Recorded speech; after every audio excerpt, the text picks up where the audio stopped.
Pan green tech Portland slag cement property plus powered by Shreshtha RO water purifier సొంతింటి చిరునామాకి స్వాగతం. This is Raj Kumar. ఇవాళ property ప్లస్లో కేంద్ర ప్రభుత్వం దేశవ్యాప్తంగా స్మార్ట్ సిటీస్ని డెవలప్ చేయాలని టార్గెట్ పెట్టుకుంది. దానికి సంబంధించినటువంటి నియమ నిబంధనలు కూడా అనౌన్స్ చేసినటువంటి పరిస్థితి ఉంది. ఇక దీనికి సంబంధించి మన హైదరాబాద్తో పాటుగా తెలంగాణ, ఆంధ్రప్రదేశ్లో కలిపి దాదాపుగా 9 పట్టణాలని స్మార్ట్ సిటీస్గా డెవలప్ చేయాలని చెప్పేసి నిర్ణయించడం జరిగింది. ఇక దీనికి సంబంధించి స్మార్ట్ సిటీస్ ఎలా ఉంటాయో తెలుసుకుందాం. మనతో మాట్లాడడానికి ఆర్క్ బిల్డర్స్ సిఎండి రామరెడ్డి గారు ఉన్నారు. ఆయన అడిగి మరిన్ని వివరాలు తెలుసుకుందాం. Sir, welcome to property plus. Thank you. Sir, ఈ స్మార్ట్ సిటీస్కి సంబంధించి కేంద్ర ప్రభుత్వం చాలా ఇనిషియేటివ్ తీసుకున్నటువంటి పరిస్థితి ఉంది. దాదాపు లక్షల కోట్ల మేర ఇన్వెస్ట్మెంట్ చేయడానికి కూడా రెడీగా ఉంది. సో ఓవరాల్గా గ్రామీణ ప్రాంతాల్లో ఇళ్ళకి సంబంధించి పేదలకు ఇల్లు కట్టించడం కానీ, తర్వాత స్మార్ట్ సిటీస్ డెవలప్మెంట్కి సంబంధించి కానీ, సో ఎస్పెషల్లీ 2 కొత్త రాష్ట్రాలు, సో కేంద్ర ప్రభుత్వం ప్రకటించినటువంటి ఏదైతే ఇనిషియేటివ్ ఉందో అది మన రాష్ట్రాలకు ఎట్లా ఉపయోగపడుతుంది అనుకుంటున్నారు? డెఫినెట్గా ఇదేంటంటే హౌసింగ్ ఫర్ ఆల్, అంటే అందరికీ గృహాల కోసము బై 2022కి అందరికీ గృహాల కోసము కేంద్ర ప్రభుత్వం ఒక బ్రహ్మాండమైన బృహత్కరమైన పథకాన్ని తీసుకొచ్చింది. సో నెక్స్ట్ 5 ఇయర్స్లో దాదాపు 4 లక్షల కోట్ల రూపాయలని ఈ హౌసింగ్ ఫర్ ఆల్, అందరికీ గృహ వసతి కల్పించడం కోసం గవర్నమెంట్ స్పెండ్ చేయడానికి రెడీ అయిపోయింది. దాంట్లో ఎస్పెషల్లీ స్మార్ట్ సిటీస్కి దేశవ్యాప్తంగా మొత్తం 100 స్మార్ట్ సిటీస్ని ప్లాన్ చేసిండ్రు.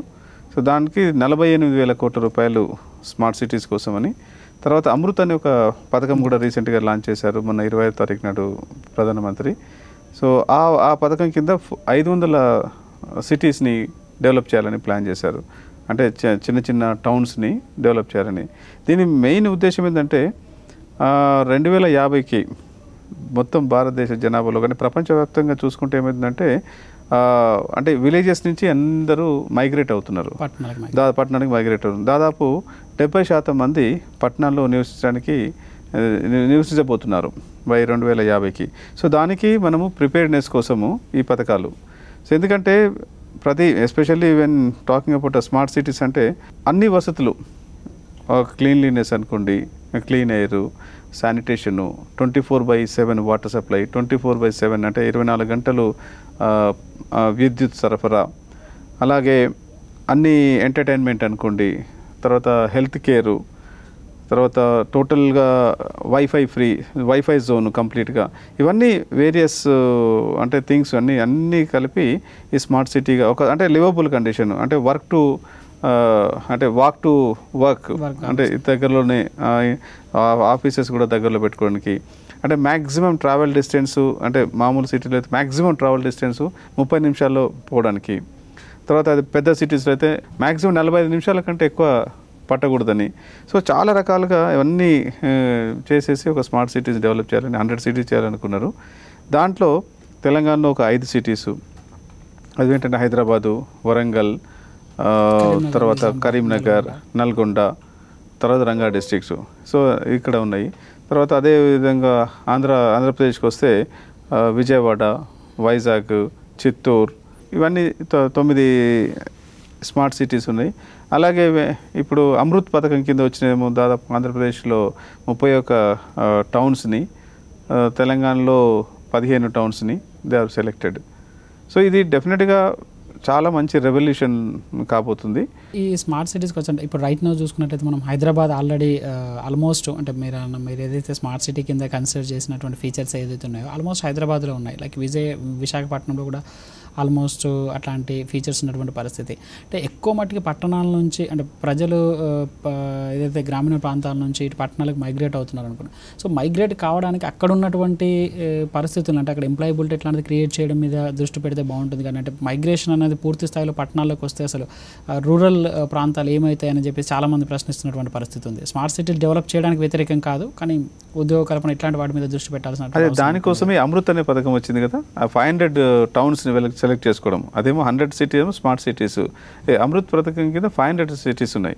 సో అది మైగ్రేషన్ తగ్గిస్తుంది. అంటే పక్క విలేజెస్ ఇప్పుడు స్మాల్ టౌన్స్ని ఇప్పుడు 15 టౌన్స్ని తెలంగాణలో, 31 టౌన్స్ని ఆంధ్రాలో సెలెక్ట్ చేసుకుంటారు కదా. సో అది డెఫినెట్గా ఈ మేజర్ సిటీస్ మీద భారం తగ్గిస్తుంది. తర్వాత ఇప్పుడు మీరు Hyderabad, Vizag total smart city అన్నారు. అది స్మార్ట్ సిటీ అనేది అంటే దాంట్లో ఇప్పుడు 24/7 వాటర్ లేదు, 24/7 కరెంటు లేదు. తర్వాత travel time 30 minutes 40 minutes travel టైంలో లేవు. మనము ఇంకా టోటల్ వైఫై జోన్ లేదు. తర్వాత మనము పెడస్ట్రియన్స్ ఫ్రీ ఫుట్పాత్స్ ఎక్కడ ఉన్నాయి మన దగ్గర, అన్ని ఫుట్పాత్స్ల మీద అన్ని స్టాల్స్ ఉంటాయి, అవి ఉంటాయి. అసలు మనం ఫుట్పాత్ మీద నడక ఎంకరేజ్మెంట్ అనేది మన దగ్గర లేదు. వేరే సిటీస్లో మెనీ సిటీస్ చూస్తే వీ లవ్ టు వాక్, అంటే మనము నడవడానికి ఎంతో ఇష్టపడి చేస్తుంటాం. సో ఇవన్నీ చేయాలంటే చాలా టైం పడుతుంది. టోటల్ వైఫై జోను ఇవన్నీ లేవు కదా ఇంకా. సో డెఫినెట్గా అది ఇంకా రాబోయే కాలంలో అవన్నీ వస్తాయి. ఈ స్మార్ట్ సిటీస్ ఉన్న వాటిని డెవలప్ చేస్తామని చెప్పేసి ఒకళ్ళు మనం కొన్ని 9 పట్టణాలు మనం చెప్పుకోవడం జరిగింది. ఇప్పుడు ఉన్నటువంటి పరిస్థితులలో వీటిని ఎక్స్పాన్షన్ చేసేటువంటి పరిస్థితి ఉందా? సిటీ ఎస్పెషల్లీ హైదరాబాద్ లాంటి ఇంత పెద్ద పట్టణంలో చూసుకున్నట్లయితే కొత్తగా ఇంప్రూవ్ చేయకపోయినా కొన్నైనా మాడిఫికేషన్ చేయాల్సినటువంటి అవసరం ఉంటుంది. మనం మెట్రో రైల్లో చూసుకున్నాం, తర్వాత హైదరాబాద్లో రోడ్ వైడనింగ్ అంటే భయపడేటువంటి పరిస్థితి ఉంది. సో అట్లాంటి పరిస్థితులలో ఎంత మనీ ఇన్వెస్ట్ చేసినా కూడా, సో మీరు అన్నట్టుగా రోడ్డు అంటే మినిట్ టు మినిట్ వెళ్ళేటువంటి క్యాలిక్యులేషన్లో చెప్తున్నారు, పార్కింగ్ ఫెసిలిటీస్కి సంబంధించి కానీ. సో దాంట్లో ఎన్ని ఫెసిలిటీస్ని మనం ప్రజలకు ప్రొవైడ్ చేసేటువంటి అవసరం ఉంది. సో ఇట్లాంటి బదులు కొత్తగా సిటీస్ని డెవలప్ చేయడానికి ఒక స్కోప్ ఉంటుంది కదా. కొత్త సిటీస్ అంటే చాలా కష్టం, ఎందుకంటే డెవలపింగ్ ఏ న్యూ సిటీ అనేది హ్యూజ్ ఇన్వెస్ట్మెంట్. ఉన్న వాటిలోనే చేయడం అనేది కరెక్ట్. ఇప్పుడు మనము సపోజ్ నల్గొండ టౌన్ సెలెక్ట్ చేసుకున్నాము, నల్గొండ టౌన్ ఎగ్జిస్టింగ్ టౌన్ని చేయడం అనేది ఈజీ, కానీ న్యూ టౌన్షిప్ క్రియేట్ చేయాలంటే దాని ఇన్ఫ్రాస్ట్రక్చరు, సోషల్ ఇన్ఫ్రాస్ట్రక్చరు, తర్వాత అక్కడ ఉండవలసిన ఎవరు, it is very very difficult. That's not a practically it is impossible అని చెప్పొచ్చు. సో ఏది ఇప్పుడు హైదరాబాద్ నగరం కూడా డెఫినెట్గా కంపేర్ టు మెనీ సిటీస్, ఏ విధంగా ఏ సిటీని కంపేర్ చేసుకున్నా కానీ హైదరాబాద్ నగరం అనేది బ్రహ్మాండంగా ఉంది. మీరు రోడ్ వైడనింగ్ కానీ హైదరాబాద్లో జరిగినట్లు భారతదేశంలో ఎక్కడ రోడ్ వైడనింగ్కి సహకరించలేదు. So this one of the అంటే బెస్ట్ ఎగ్జాంపుల్ తీసుకుంటారు. ఏ సిటీ అయినా కానీ హైదరాబాద్ని ఎగ్జాంపుల్గా తీసుకుంటారు రోడ్ వైడనింగ్. ఒకప్పుడు మనము 10-15 years బ్యాక్ రోడ్స్కి ఈరోజు రోడ్స్ చూసుకుంటే డబుల్ ది రోడ్స్ అయిపోయినాయి ప్రతి చోట. సో ప్రతి ఒక్కరూ కోఆపరేట్ చేశారు. సో కాబట్టి డెఫినెట్గా ఇంప్లిమెంటేషన్ అనేది హైదరాబాద్ కానీ వైజాగ్ సిటీస్లో కానీ ఈజీ అవుతుంది. హౌసింగ్ ఫర్ ఆల్ అనేది కూడా ఒకటి పెట్టడం జరిగింది రీసెంట్గా. ఒకవైపు స్మార్ట్ సిటీస్, ఇంకొక వైపు అమృత అని చెప్పేసి ఇంకా మినీ సెకండ్ గ్రేడ్ పట్టణాలు కూడా డెవలప్ చేయడం జరుగుతుంది. సో ఇవన్నీ కూడా పీపీపీ మోడల్లో వచ్చేటువంటి అవకాశం ఉంటుంది. సో ఇన్వెస్ట్మెంట్స్ పరంగా ప్రభుత్వం ఎట్లా ఆలోచించాల్సినటువంటి అవసరం ఉంటుంది. ప్రాజెక్ట్ ఎగ్జిక్యూషన్ అనేది కూడా పెద్ద క్వశ్చన్ మార్క్. సో ఇంత భారీ స్థాయిలో ఇన్వెస్ట్మెంట్స్ ఇన్వాల్వ్ చేయాల్సినటువంటి పరిస్థితి ఉంటుంది. కాబట్టి ఎట్లా చేస్తే బాగుంటుంది. ఒక నార్మల్గా ఒక ఇల్లు కట్టుకోవాలనుకుంటేనే 100 సార్లు ఆలోచించేటువంటి పరిస్థితి ఉంటుంది. సో స్మార్ట్ సిటీ డెవలప్మెంట్, తర్వాత ఇన్ని పెద్ద ప్రాజెక్ట్స్, సో ఎట్లా గవర్నమెంట్ కోఆర్డినేట్ సింక్రనైజ్ చేసుకోవాలి. ఇప్పుడు కేంద్ర ప్రభుత్వం ఏం చేస్తుందంటే 10 లక్షల పైన జనాభా ఉన్న దగ్గర 30% కేంద్ర ప్రభుత్వం భరిస్తుంది. అదే 10 లక్షల లోపున్న సిటీస్లో 50%. సో 50% సెంట్రల్ గవర్నమెంట్ కేంద్ర ప్రభుత్వమే భరిస్తుంది. సో మిగతా దాన్ని ఇక మీరు అన్నట్టు పీపీపీ మోడలా లేకుంటే స్టేట్ గవర్నమెంట్ లోకల్ బాడీస్తో స్టేట్ గవర్నమెంట్తో చేసుకొని అది డెఫినెట్గా సక్సెస్ అవుతుంది. దీంట్లో అనుమానమే లేదు. ఎందుకంటే అది చాలా బృహత్తమైన పథకం ఇది. నార్మల్గా స్మార్ట్ సిటీ అనగానే ఎవరికైనా ఫస్ట్ స్ట్రైక్ అయ్యేది టెక్నాలజీ రిలేటెడ్, లైక్ వైఫై అంటూ, లేదంటే ఎక్కడ స్కూళ్ళలో దగ్గర నుంచి మొదలుకుంటే అంత టెక్నాలజీ ఇన్వాల్వ్మెంట్ ఉంటుంది. క్షణాల్లో మొబైల్లోనే అన్ని పే చేసేసుకోవచ్చు. అట్లాంటి ఒక అదైతే ఉంది. సో నాట్ ఓన్లీ అంటే టెక్నాలజీతో లింక్ కాకుండా ఇంకేమేమి ప్రధానంగా దీంట్లో ఇన్వాల్వ్ అయ్యేటువంటి పరిస్థితి ఉంటుంది. Main first and foremost thing ఏంటంటే సోషల్ ఇన్ఫ్రాస్ట్రక్చర్ ప్లస్ అంటే మనకు roads, water, sanitation, education, health care, then greenery, ఇవి మేజర్ థింగ్స్. దానికి మీరు అన్నట్టు ఈ వైఫై అనుకోండి, టెక్నాలజీ అనుకోండి. అంటే చెప్పాను కదా, ఒక ఆఫీస్ ఇక్కడ ఉంటే ఆఫీస్ నుంచి ఇంటికి పోవడానికి ఎంత సమయం పడుతుంది, ట్రాన్స్పోర్టేషను. సో దీసే అంటే మేజర్ థింగ్స్ ఇవే. అంటే స్మార్ట్ సిటీ అనగానే మీరు అన్నట్టు ఫస్ట్ ఇమీడియట్గా వచ్చేది టెక్నాలజీ బేస్డ్ అనుకుంటాము. సో టెక్నాలజీ డెఫినెట్గా దీంట్లో యూజ్ చేస్తారు. ఎందుకంటే ఇప్పుడు ఒకప్పటికి ఇప్పటికి చూసారా, మన సిగ్నల్ దగ్గర ఇంతకుముందు రెడ్ సిగ్నల్ పడినా ఫ్రీగా వెళ్ళిపోయేది.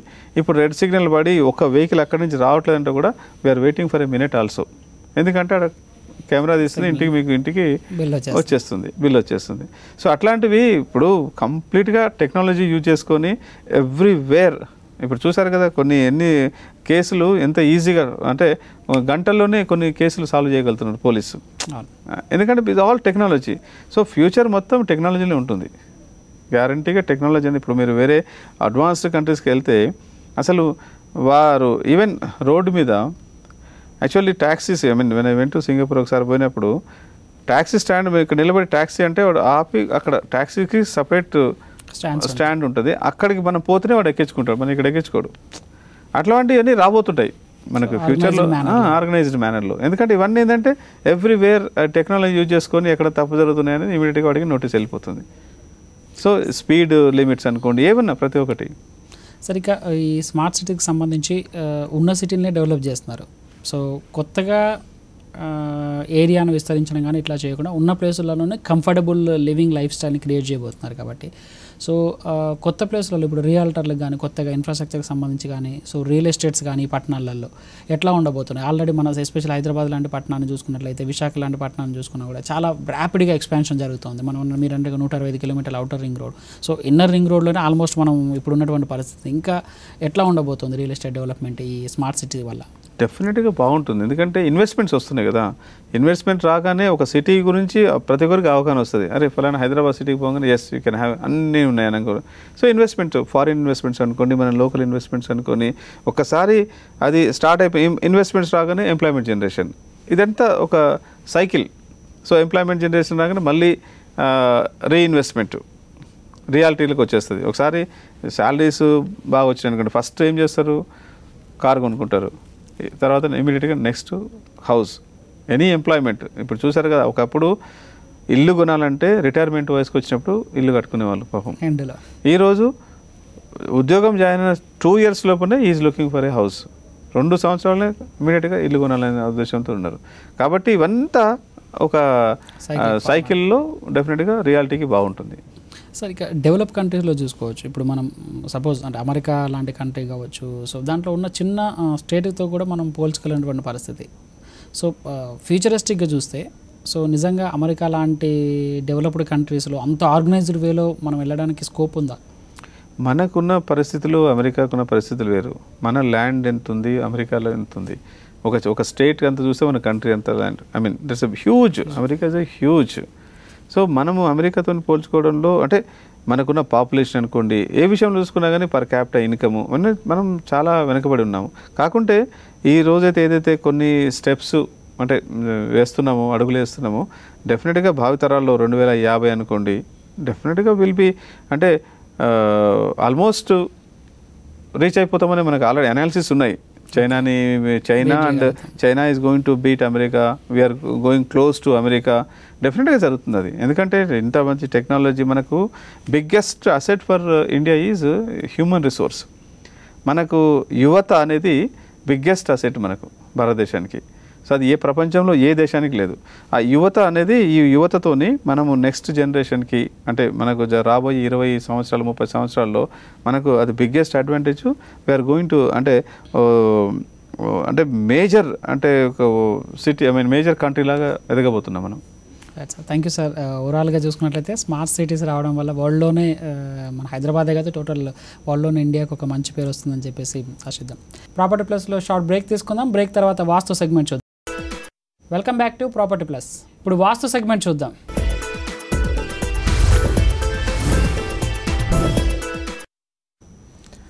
Welcome to property plus vastu segment. ఏ పని చేసినా కలిసి రావట్లేదా? ఇల్లు లేదా ఆఫీస్లో వాస్తు దోషమా? ఎటువంటి మార్పులు చేర్పులు చేయకుండానే మీ పుట్టినరోజు ఆధారంగా దోషాలను సరిచేసుకోవచ్చు. మీ వాస్తు సమస్యలకు ప్రముఖ వాస్తు ఫెంగ్షూ నిపుణులు కుమార్ అనుమల్ గారు మనతో పాటు స్టూడియోలో ఉన్నారు. ఆయన మీ అనేక సమస్యలకు సమాధానాలు ఇస్తారు. అయితే మీరు కాల్ చేయాల్సిన నెంబర్లు 04023310709. వేరొక నెంబర్ కూడా ఉంది 04023310686. ఇంకొక అద్భుతమైన అవకాశం కూడా ఉంది. గత 2 వారాలుగా కూడా చూస్తూ ఉన్నాం. First caller gets more benefits. So first call అయితే ఎవరైతే చేస్తున్నారో వాళ్ళకి డీటెయిల్గా కూడా ఈరోజు చెప్పే అవకాశం ఉంది. సార్ నమస్తే అండి. నమస్తే అండి. సో చాలా మంది చాలా హ్యాపీగా ఫీల్ అవుతున్నారండి. బాగున్నారు సార్, మీరు ఎలా బాగున్నారా? చాలా మంది చాలా హ్యాపీగా ఫీల్ అవుతుంది. ఫస్ట్ కాల్ కోసం ట్రై చేస్తూ అవునండి, మీ అపాయింట్మెంట్ దొరకడం కొద్దిగా కష్టంగా ఉంటుందని సో ఫస్ట్ కాల్ ఎక్కువగా వస్తుందని చెప్తూ ఉన్నారు. సో అసలు ఎందుకు ఫస్ట్ కాల్ అని మీరు అనుకుంటున్నారు? అంటే మనకు మన సమయాభావం వల్ల మనకు చాలా కాల్స్ వస్తున్నాయండి, 100కు వస్తున్నాయి. సో వాటిలో మనం ఒక 10-15 కూడా అటెండ్ కాలేకపోతున్నాము. అందులో వాళ్ళ బ్రీఫ్గా మీకు వచ్చిన డైరెక్షన్ చెప్తున్నాము. అందువల్ల ఫస్ట్ చేసే వాళ్ళకి కొంచెం డీటెయిల్గా చెప్దామని అనిపించింది. దానివల్ల ఇంకా ఎక్కువ మంది ట్రై చేస్తారేమో. So more people will get more benefits. అవును, కరెక్ట్. రెండోది ఈ మధ్యన కూడా మనం చూస్తూ ఉన్నామండి చిన్న చిన్న మార్పుల వల్ల, అంటే మిగతా షోస్కి ఈ షోకి కొంచెం డిఫరెన్స్ కూడా ఫీల్ అవుతూ ఉన్నారు. అంటే అది తీసేసేయాలి, ఇది తీసేసేయాలి, అట్లా అని చెప్పి భయపెట్టే కంటే చిన్న మార్పులు చేర్పుల వల్ల బెనిఫిట్ పొందుతున్నామని చెప్పడం బాగా అట్రాక్టివ్ ఉంటుంది. అది దేని బేసిక్లో మనం అది యాక్చువల్గా మన ప్రాపర్టీ ప్లస్ స్టార్ట్ ఇప్పుడు 3 years అయిందండి. 3 years నుంచి నిరాటంకంగా నిర్విఘ్నంగా కొనసాగుతున్న ఏకైక ప్రోగ్రామ్ అని నాకు అనిపిస్తుంది ఈ ప్రాపర్టీ ప్లస్. దాంట్లో కూడా మన వాస్తు సెగ్మెంట్లో మీరు ఇక్కడ ఇది తీసేయండి, ఇది పడగొట్టండి, ఇక్కడ డోర్ తీసేయండి అని చెప్పకుండా వితౌట్ ఎనీ డెమాలిషన్ మనం కరెక్షన్ చెప్తున్నాము. అది కూడా వాళ్ళ డేట్ ఆఫ్ బర్త్కి అనుగుణంగా మీరు ఇల్లుకు తీసుకోండి, అంతేగాని ఓన్లీ ఈస్ట్ ఫేసింగ్ నార్త్ ఫేసింగే తీసుకొని నష్టపడొద్దండి అని చెప్తున్నాము. ఇది కూడా కొంచెము పబ్లిక్ బాగా నచ్చిన విషయం. సార్ దీనికి బేసిస్ అనేది చాలా, ఏది చెప్పినా కూడా ఒక బేస్ మీద మనం చెప్తూ ఉంటారు కదండి. సో మీరు ఏ బేస్ చేసుకోవడం చెప్తూ ఉంటారని చాలామంది ఆసక్తికరంగా చూస్తూ ఉంటారు. అవునండి. అలాంటి వాళ్ళకి మీరు ఇచ్చే సలహా ఏంటి? అంటే మన చైనీస్ వాస్తు ప్రకారము ఇప్పుడు మన వాళ్ళు చెప్పేది ఏంటంటే మామూలుగా జనరల్ వాస్తు చెప్తాం మనము. ఇప్పుడు మీరు ఏదైనా ఇల్లు తీసుకొని మీరు ఎవరైనా వాస్తు పండితులను కాన్సన్ట్రేట్ చేస్తే ఈస్ట్ ఫేసింగ్ తీసుకోండి, లేదా ఉత్తరం ఫేసింగ్ నార్త్ ఫేసింగ్ తీసుకోండి అని 99% ఆఫ్ ద పీపుల్ చెప్తారు. అంతేగాని సౌత్ ఫేసింగ్ వెస్ట్ ఫేసింగ్ తీసుకోమని చాలా తక్కువ మంది చెప్తారు. ఒక కాలర్ ఉన్నారండి చెన్నై నుంచి, ఇందాక నుంచి వెయిట్ చేస్తున్నారు. కృష్ణ గారు, నమస్తే. కృష్ణ గారు సార్ నమస్తే అండి. సో కంగ్రాట్స్ అండి, ఎందుకంటే ఫస్ట్ కాలర్ మీరు ఎక్కువ బెనిఫిట్ పొందే అవకాశం ఉంది. మీ పుట్టిన రోజును తెలియజేయండి. సార్ 10/10/1977 అండి, ఉదయం 10:30కి. 10/10/1973. Sir okay. మీకు ఆల్రెడీ హౌస్ ఏమన్నా ఉందండి? ఉంది సార్. ఏ ఫేసింగ్ ఉంది? అది ఉత్తరం ఫేసింగ్ సార్. అంటే north facing? Sir north facing. I'm sorry అండి, నార్త్ ఫేసింగ్ అసలు మీకు వచ్చిన డైరెక్షన్ కానే కాదు. ఇన్ఫ్యాక్ట్ మీరు చెప్పిన డేట్ ఆఫ్ బర్త్ ప్రకారం మీకు నార్త్ ఫేసింగ్ వచ్చి టోటల్ డిజాస్టర్ డైరెక్షన్ అండి. అంటే అన్ని విధాల నష్టమే జరుగుతుంది. మీరు అనుకున్న పని ఏది టయానికి జరగదు, మీకు రావాల్సిన డబ్బులు రావు. ఒకవేళ బిజినెస్లో ఉంటే బిజినెస్లో చాలా నష్టాలు చవి చూడాల్సి వస్తుంది. సో సారీ ఇలా చెప్తున్నందుకు ఏమనుకోదండి. మీరు వెస్ట్ ఫేసింగ్ ఒకవేళ అంటే మీరు సొంత ఇంట్లో కాకుండా అద్దె హౌస్లో ఉండేసి మీరు వేరే రెంటెడ్ హౌస్ ఒకవేళ వెస్ట్ ఫేసింగ్ హౌస్ తీసుకుంటే మాత్రము మీరు ఒక 9 weeks లోపల 9 days to 9 weeks లోపల చాలా ఆశ్చర్యకరమైన మార్పులు చూస్తారు. అట్లాగే మీరు పడుకునేటప్పుడు కూడా మీ తల వెస్ట్ వైపు మాత్రమే పెట్టి పడుకోండి. మీకు ఉత్తరం కానీ ఈస్ట్ కానీ ఏమాత్రము పనికి రావండి. వేరే కాలర్ ఉన్నారండి. లక్ష్మీనారాయణ రెడ్డి గారు హైదరాబాద్ నుంచి కాల్ చేస్తున్నారు. లక్ష్మీనారాయణ రెడ్డి గారు నమస్కారం అండి. మీ పుట్టిన తేదీని అదేవిధంగా సంవత్సరాన్ని తెలియజేయండి. Date of birth 07/08/1968. 07/08/1968. Okay. So చెప్తారు, వినండి జాగ్రత్తగా వినండి, వీలైతే నోట్ చేసుకోండి. మీకు కూడా ఇదివరకు వచ్చిన కాల్స్ లాగా మీకు వెస్ట్ ఫేసింగ్ మాత్రమే మంచిదండి. ఒకవేళ మీరు హౌస్ కానీ సొంత ఇల్లు కొనదలుచుకున్నా లేదా వ్యాపార స్థలం ఏదైనా తీసుకోదలుచుకున్నా వెస్ట్ ఫేసింగ్ మాత్రమే తీసుకోండి. వెస్ట్ ఫేసింగ్ తీసుకొని మీరు ఈశాన్యం వైపుగా కూర్చొని మీ బిజినెస్ కానీ మీ ఆఫీస్లో కానీ కూర్చోండి. ఈశాన్యంలో మీరు ఈ ఇయర్ ఏం చేయదలుచుకున్నారో అది సంకల్పం చేసి ఒక పేపర్ మీద రాసి అటువైపు పెట్టుకోండి. సార్ లాస్ట్ వీక్ అంటే అంత ముందు వీక్లో ఫీడ్బ్యాక్ మనకు చాలా వస్తూ ఉంది. సో చాలామంది చెప్తున్నటువంటి అంశాలు ఏంటంటే మీరు ఏదైతే చెప్తున్నారో దాన్ని సింపుల్గా ఫాలో అయ్యే అవకాశం కనిపిస్తూ ఉంది. ముఖ్యంగా ఒకే డైరెక్షన్ కాకుండా 2-3 డైరెక్షన్లు కూడా చాలా మందికి ఉపయోగపడుతుందని చెప్తున్నారు. సో ఈ టెక్నిక్ ఏంటండి అసలు? అంటే ఇప్పుడు మన డేట్ ఆఫ్ బర్త్ ప్రకారం కొందరికి లక్కీగా మోర్ దెన్ 1 డైరెక్షన్ వచ్చి వచ్చిందండి. ఇప్పుడు ఫర్ ఎగ్జాంపుల్ మీరు 81లో పుట్టారనుకోండి, మీకు ఈస్ట్ వచ్చి వస్తుంది, తూర్పు, ఉత్తరం వచ్చి వస్తుంది, సౌత్ కూడా వచ్చి వస్తుంది. అది జనరల్గా చాలా రేర్గా జరుగుతుంది. అంటే ఒక పర్టికులర్ మంత్లో ఒక పర్టికులర్ ఇయర్లో పుట్టిన వాళ్ళకు ఒక డైరెక్షన్ తరహా మనకు 4 డైరెక్షన్స్ ఉన్నాయి కదా, ఈస్ట్ వెస్ట్ నార్త్ సౌత్. దాంట్లో ఏదో ఒకటి మినహా మిగతా అందరికీ మంచిగా ఉంటుంది. కానీ 99% కాల్ వస్తున్నారండి. సుధా గారు చెన్నై నుంచి కాల్ చేస్తున్నారు. సుధా గారు నమస్తే అండి, మీ డేట్ ఆఫ్ బర్త్ తెలియజేయండి. 16/8/1983 అండి. 16/8/1983. ఇది మీదేనండి, మీకోసమైనా కనుక్కుంటున్నారు? అవునండి. ఓకే, చెప్తారు, వినండి. సుధా గారు మీరు చెప్పిన డేట్ ఆఫ్ బర్త్ ప్రకారం మీకే కదమ్మా? అవునండి. మీకే అయితే మీకు కూడా తూర్పు కానీ నార్త్ కానీ సౌత్ కానీ ఈస్ట్ కానీ మీకు కూడా మంచిది కాదమ్మా. మీరు ఒకవేళ ఇల్లు కొనదలుచుకుంటే మాత్రము తూర్పు నార్త్ సౌత్ అవాయిడ్ చేయండి. మీకు వెస్ట్ ఫేసింగ్ మాత్రమే వచ్చి వస్తుంది. మీ బెడ్రూమ్లో కూడా మీరు వెస్ట్ వైపు తలపెట్టి పండుకోండి. మీరు నార్త్ వెస్ట్ అంటే వాయవ్యం ప్రదేశంలో మీరు ఏదైనా అనుకున్న ప్రోగ్రామింగ్ చేసుకోవాలంటే అటువైపు కూర్చొని చేసుకోండి. వేరే కాల్ ఉన్నారండి. రాజేష్ గారు కరీంనగర్ నుంచి కాల్ చేస్తున్నారు. రాజేష్ గారు నమస్కారం అండి. మీ డేట్ ఆఫ్ బర్త్ని తెలియజేయండి.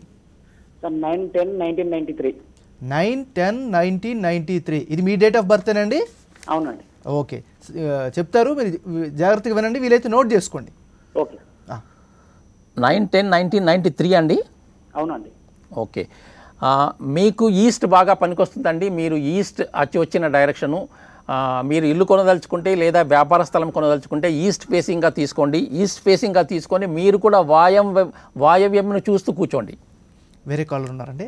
రాఘవరెడ్డి గారు మార్కాపురం నుంచి కాల్ చేస్తున్నారు. రాఘవరెడ్డి గారు నమస్కారం అండి. మీ డేట్ ఆఫ్ బర్త్ని తెలియజేయండి. Sir 27 okay 8 27/8 1966 sir. 1966 మీదేనండి డేట్ ఆఫ్ బర్త్ ఇది? అవును సార్. ఓకే, చెప్తారు, జాగ్రత్తగా వినండి సార్. రాఘవరావు గారు మీకు కూడా వెస్ట్ ఫేసింగ్ మాత్రమే మంచిదండి. సో దయచేసి ఈస్ట్ ఫేసింగ్ కానీ సౌత్ ఫేసింగ్ కానీ నార్త్ ఫేసింగ్ కానీ ఉంటే వ్యాపారంలో కానీ పర్సనల్గా కానీ మీకు మంచి జరగదు. మీకు వచ్చిన డైరెక్షన్ పడమర వెస్ట్ ఫేసింగ్. వేరే కాల్ ఉన్నారండి. సంజయ్ గారు నెల్లూరు నుంచి కాల్ చేస్తున్నారు. సంజయ్ గారు నమస్కారం అండి. మీ డేట్ ఆఫ్ బర్త్ని తెలియజేయండి. June 6th అండి 1969. 1969 June 6th ఇది మీదేనండి? నాదే. ఓకే, చెప్తారు, జాగ్రత్తగా వినండి. మీరు one of the few lucky people అండి. ఇదివరకు మేము చెప్తున్నాము మీకు north facing south facing east facing అన్నీ మంచిది. కానీ మీరు చేస్తున్న పనిలో సక్సెస్ జపించాలంటే దయచేసి ఉత్తరం మాత్రమే ఉత్తరం దిశగా మీరు నార్త్ ఫేసింగ్ హౌస్లో కూర్చోండి. నార్త్ ఫేసింగ్గా మీరు చేసే పనిని ప్రారంభించండి. వేరే కాలర్ ఉన్నారండి. చలపతిరావు గారు నందిగాం నుంచి కాల్ చేస్తున్నారు. చలపతిరావు గారు నమస్కారం అండి. మీ డేట్ ఆఫ్ బర్త్ని తెలియజేయండి. 12/12/58. 12/12/1958. 12/58 అండి. ఓకే అండి, ఇది మీదేనండి? నాదేనండి. ఓకే, చెప్తారు, వినండి.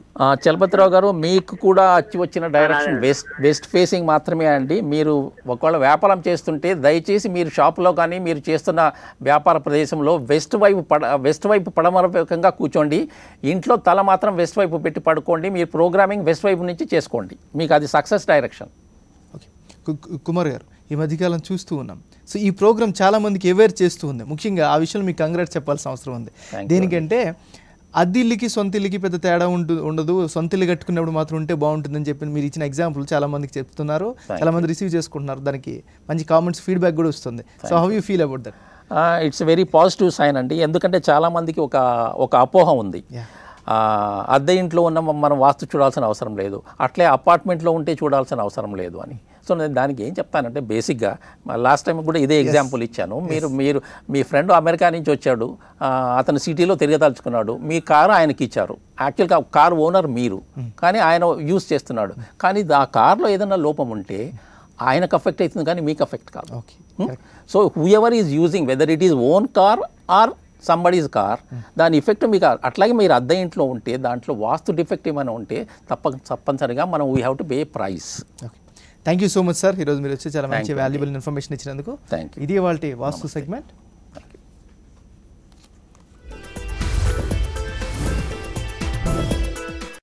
ఇది ఇవాల్టి ప్రాపర్టీ ప్లేస్. స్టేట్ ఇంటూ సాక్షి.